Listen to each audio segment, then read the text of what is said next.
हम लोग प्रकृति के बारे में सोचते कहाँ है, लेकिन कोई परिवार जैसा ही आके रह सकता है।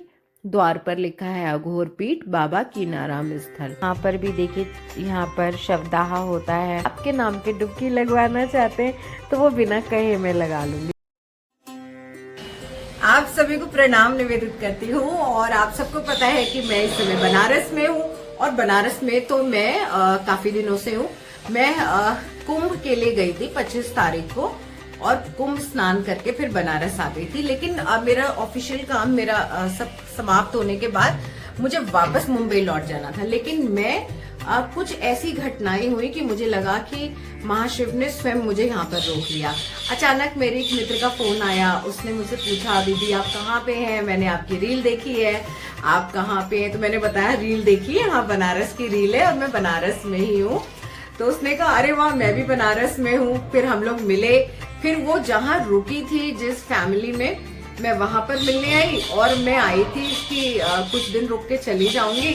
लेकिन वहां पे इतनी अद्भुत चीजें हैं ना जहाँ कि फिर मैं लंबा रुक गई हूँ। तो पहले तो जिस होम स्टे में, मतलब होम स्टे तो अब नहीं कह सकती क्योंकि अब तो मेरा परिवार हो गया है। मैं दिखाती हूँ, एक यहाँ पे आंटी जी हैं, ये पूरा जो होम स्टे है ना, ये मतलब अंकल भी हैं, बाकी लोग भी हैं, मैं सबसे मिलवाऊंगी।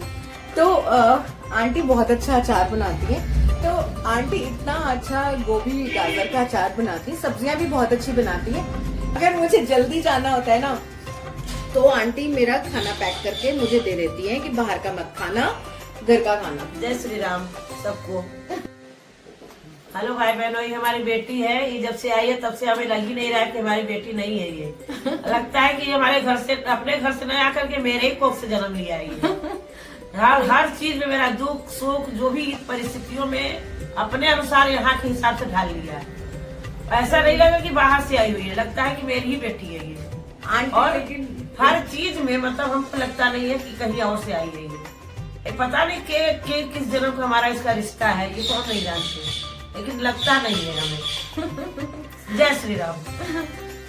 आंटी ना यहाँ पे जब मैं बाहर जाती हूँ तो मुझे जो खाना पैक करके देती है ना, मुझे बहुत अच्छा लगता है कि बाहर का मत खाना, ये रोटी लेके जाओ, और एक दो रोटी तो मुझे एक्स्ट्रा ही खिला देती है। और पता है यहाँ पे अंकल भी बहुत अच्छे हैं, बाकी लोग भी बहुत अच्छे हैं। और अभी जो मैं आपको बहुत अच्छी चीज दिखाने जा रही हूँ, आंटी जहाँ पे बैठी हुई है ना, ये एक मंदिर है और इनके घर में मंदिर है। तो ये हनुमान जी का मंदिर, मैं हनुमान जी के दर्शन कराती हूँ आप लोगों को। ये देखिए, ये बजरंगबली है, बजरंगबली जी का कितना सुंदर रूप है ना। तो ये इस घर की ना बाहर से मैं दिखाऊंगी एंट्रेंस, और फिर आप देखेंगे। ये देखिए, ये इधर दरवाजा है, और दरवाजे पे भी ताला लगा है क्योंकि मंदिर बंद है। और मैं और आंटी मंदिर के, सदगुरु साईं बाबा। हाँ, और आंटी हनुमान जी की तो सेवा करती हैं, अंकल मंदिर की सेवा करते हैं, बच्चे बहुत अच्छे हैं, और अलग से एक बेटी मैं भी आ गई हूँ। तो मैं यहाँ पे सब बेटियां हैं हमारी। रहने वाली हूँ और खूब अच्छे से काशी के दर्शन करने वाली हूँ। और मंदिर में ध्यान बहुत अच्छा लगता है। तो मेरी जो डेली की पूजा होती है, माला जब ध्यान वगैरह, वो यहाँ पे बहुत अच्छा होता है। यही कारण है कि मैं एक हफ्ते के लिए आई थी, लेकिन अब मैं काफी अच्छे समय तक रुकने वाली हूँ। तभी आपको यहाँ आना हो बनारस में, किसी कोई जैसे होती है ना, मेरे जैसे कोई आके रुकना चाहता हो तो रुक सकता है। मेन चीज है, हाँ। पैसा तो हर जगह देते हैं, लेकिन इतना प्यार और घर का ऐसे भोजन, इस तरह से माँ की तरह उसको डब्बे में भर के दे देना कि बाहर का मत खाना, ये जो प्यार है ये नहीं मिलता है होम स्टेज में। तो ये होम स्टे नहीं है, ये तो परिवार ही है, लेकिन कोई परिवार जैसा ही आके रह सकता है, कोई बाहरी ऐसे नहीं है ना। तो आइए अब मैं आपको बाहर से दिखाती हूँ। ये देखिए कितने सुंदर दर्शन है ना। तो अब मैं यहाँ से, मैंने रैपिडो मंगाया, जैसे ओला उबेर होता है ना, वैसे यहाँ पे रैपिडो ऐप पहली बार मैंने डाउनलोड किया, और उससे तुरंत बाइक आ जाती है। क्योंकि बनारस की गलियों के बारे में तो आपको मालूम ही है, यहाँ तो ऐसी ऐसी गलियाँ हैं जहाँ पर एक बार में सिर्फ एक आदमी जा सकता है। तो यहाँ पर बाइक सबसे अच्छी रहती है। एक तो कहीं भी आ जाती है। रैपिडो ऐप से मैंने इसको मंगा के अब मैं पता है कहाँ जा रही हूँ, बाबा कीनाराम की तरफ जा रही हूँ। मैं जिनके यहाँ रहती हूँ ना, उनके यहाँ जो उनका बेटा है राज, उसने मुझे बताया। तो आई एम सो हैप्पी, क्योंकि ऐसे जो संत महात्मा होते हैं उनके समाधि स्थलों के प्रति मेरी बड़ी आस्था है। उनकी ऊर्जा, उनकी साधना के प्रति मैं बहुत आकर्षित रहती हूँ। मुझे लगता है कि मेरे अंदर भी, मेरे व्यक्तित्व में भी ऐसी ही ऊर्जा का समावेश हो। कहीं भी मैं जाऊं तो वहाँ के संत महात्माओं के समाधि दर्शन करना मेरी प्रायोरिटी रहती है। तो ये देखिए, द्वार पर लिखा है अघोर पीठ बाबा कीनाराम स्थल। तो यहाँ पर अंदर जो है ना, फोटोग्राफी अलाउड नहीं है, लेकिन मैं आपको बाबा की समाधि के दर्शन यहीं से कैमरा जूम करके कराऊंगी। तो अब तैयार हो जाइए समाधि दर्शन के लिए।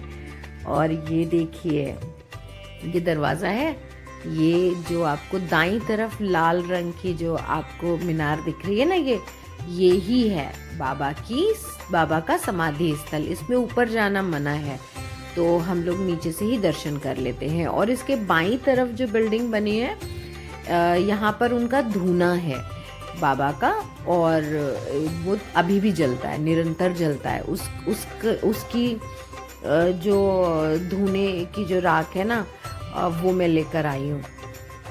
तो इसके बाद में यहाँ पर इससे और बाएं, ये समाधि हो गई, समाधि के बगल में धूना हो गया, धूने से भी बाईं तरफ क्रीम कुंड है। हिंगलाज माता जो है ना, पता नहीं मैं सही नाम ले रही हूँ कि नहीं, तो माता का कुंड है। मतलब कुंड तो बाबा का ही है, लेकिन वहां पर उनकी स्थापना, उनका तंत्र स्थापित करके वो कुंड बनाए गए, तो उसमें रोग शोक नहाने से नष्ट होते हैं, ऐसी उसकी मान्यता है। और इसके बाद दर्शन के पश्चात मैं यहाँ से पुनः चल पड़ी। पता है कहाँ पे? मैं दशाश्वमेध घाट पे 6 बजे से आरती आरंभ होती है, तो मैं वहीं के लिए फिर से मैंने रैपिडो बुक की और मैं वहीं के लिए प्रस्थान मैंने किया। और ये देखिए, वो गलियां मैंने जिक्र किया था ना, पतली पतली गलियां बनारस की, तो पता नहीं कैसे, मतलब अद्भुत है ये शहर। और ये मैं घाट पे पहुंच गई। घाट पे पहुंचने के बाद बस यहाँ तक बाइक आई, जहाँ मैं खड़ी हूँ ना, इससे 50 कदम पहले तक बाइक आई। और ये देखिए कितनी नजदीक यहाँ से गंगा जी हैं, मतलब घाट कितनी नजदीक है। घाटों का तो शहर है, घाटों का शहर है। अब तो आंटी का भी शहर हो गया और यहाँ पे गलियों का शहर है, बनारसी साड़ियों का शहर है, और सबसे बड़ी बात है शिव जी की नगरी है। तो यहाँ पर ये मैं धीरे धीरे घाट की तरफ ये देखिए रवाना हो गई। शिव जी जिन्होंने अपनी जटाओं में माँ गंगा को उनके वेग को समेटा था, फिर गंगा वहां से मंद गति से फिर धरती की तरफ आई, नहीं तो प्रलय आ जाती ना। तो यहाँ पर सुंदर सी माता के दर्शन कीजिए। और ये गंगा के पाट जो है ना, पहले से बहुत पतले हो गए हैं। पहले इतने चौड़े हुआ करते थे कि सामने जो दूसरा किनारा दिख रहा है ना, वो सब नहीं दिखाई देता था। तो ये पाप तो हम ही लोगों का किया हुआ है ना। हम लोग प्रकृति के बारे में सोचते कहाँ हैं। और ये देखिए, नागा साधु के दर्शन कीजिए। यहाँ पर कुंभ में जो था ना, कुंभ के बाद से सारे नागा साधु यही आ गए बनारस में, क्योंकि यहाँ पर ये मसान की होली होती है। उसके पहले इनके दर्शन कीजिए, ये मुझे बहुत अद्भुत लगे। ये आसमान को देखकर बातें करते हैं। यहाँ के जो कुत्ते हैं, जो उनको भैरव कहा जाता है, भैरव की सवारी या जो, तो उनके साथ बातें करते हैं। तो ये मुझे 2 दिन से दिखाई दे रहे हैं, तो मैंने इनका वीडियो शूट किया। अद्भुत है, इनकी तो कुछ तो लॉ लगी हुई है अभी ये। और बिल्कुल स्वस्थ हैं, अच्छे से चलते फिरते हैं, सारे काम करते हैं, पागल नहीं है। मतलब सच में कुछ तो ये पा गए हैं, इनको कुछ तो, तभी आसमान को देखकर मलंग बातें करते रहते हैं। तो हाँ, मैं बता रही थी, तो ये नागास कुंभ मेले से यहाँ आ गए काफी सारे, और यहाँ पर होली तक रहेंगे, क्योंकि यहाँ पर मसान की होली होगी मणिकर्णिका घाट पे चिता की भस्म से। तो वहाँ पे 2-3 जगह होती है। बाबा कीनाराम के यहाँ से भी आता है, वहाँ से होली शुरू होती है। 2 जगह से शुरू होती है, तो एक तो बाबा कीनाराम के यहाँ से शुरू होती है। और यहाँ पे बैरिकेटिंग लगा देते मणिकर्णिका घाट पे, चारों तरफ, उसके अंदर नागाज होली खेलते हैं, फिर बाकी लोग खेलते हैं। ये देखिए बाबा फिर से बात करने लगे थे डॉगी से, कुत्ते से बात।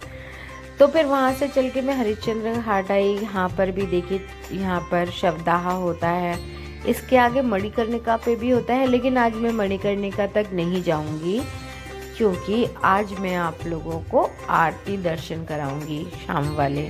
फिर ये देखिए चौकी घाट आ गया। ऐसे कहते हैं कि पहले तो 300 से ज़्यादा घाट थे, लेकिन धीरे धीरे गंगा की मतलब जल प्रदूषण तो हम ही लोगों का फैलाया है, मैं क्या ही बोलूं, है ना। तो खैर जो भी है, अब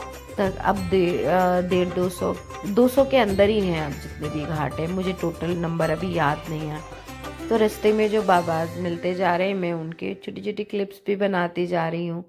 इसमें से हर तरह की दुनिया है ना, तो हर तरह के बाबा भी हैं। तो असली तो मैं वही मानती हूँ मेरे गुरुदेव को, बाबाओं के बाबा उनसे बड़ा बाबा तो दुनिया में कोई नहीं है। ये देखिए मानसरोवर घाट आ गया, नारद घाट आ गया, राजा घाट आ गया। जो नारद घाट था ना, उसके बारे में कहते हैं पति पत्नी को नहीं नहाना चाहिए, नहीं तो उनमें लड़ाई हो जाती है।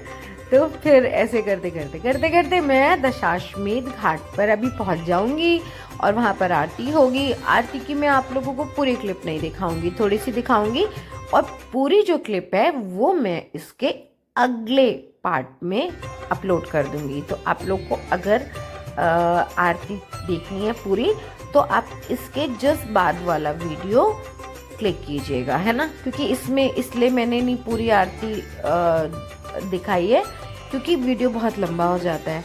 तो सब मुझे कहते हैं कि छोटे छोटे वीडियो बनाया करो, मुझे बात समझ में नहीं आती छोटे बड़े वीडियोस की। मुझे तो लगता है कि मैं यहाँ आनंद लेने आई हूँ, और जो चीज़ अच्छी लगती है, मैं जहाँ जाती हूँ मुझे लगता है प्रसाद बांट के खाना चाहिए, तो मैं आप सबके साथ भी साझा कर लेती हूँ। तो आप लोग भी अपने कमेंट के थ्रू मुझे कोई मशवरा है तो दीजिए, बनारस के बारे में कुछ बताना चाहते हैं तो दीजिए, बताइए उसे लिख के, और भी कुछ कहना चाहते हैं तो कहिए, अपने लिए कोई बात कहना चाहते हैं, आपके नाम की डुबकी लगवाना चाहते हैं तो वो बिना कहे मैं लगा लूँगी। मैं जब डुबकी लगाऊंगी तो सबके नाम की ये आरती आरंभ हो गई। धन्यवाद।